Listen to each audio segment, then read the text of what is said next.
I was getting ready for work the day Carlos suffered his ultimately fatal PE. He was sitting with me while I was putting on my makeup, convinced I needed to go in to save my days off should things get worse down the road. Things were already worse, but we didn't acknowledge it.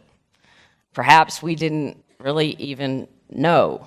That day, I was preoccupied with how I was going to get him to his chemo appointment the next day.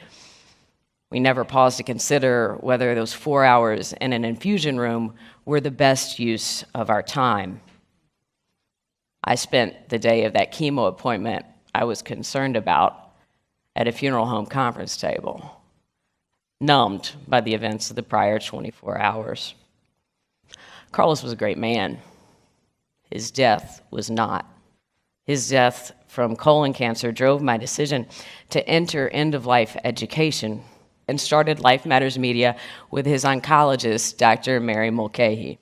With the help of the Retirement Research Foundation, we launched our first neighborhood initiative in Chatham earlier this year. It is home to one of the most solidly middle-class Black communities in the city, with one of the oldest populations. More than 80% of them said that they had thought about the care that they wanted at the end of life, but more than half of them had not discussed those wishes with anyone. Close to 500 neighbors have participated, mostly by taking part in our standard 4-program series. This isn't cutting-edge stuff, but this is the design of a program that is working and a population that many would have considered unlikely to design a better end-of-life experience for themselves.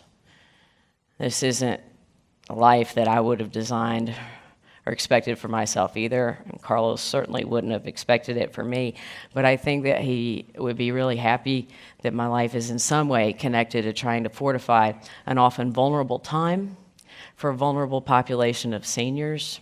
He was the kind of guy who would dance with every older woman at a party, especially if she were there alone.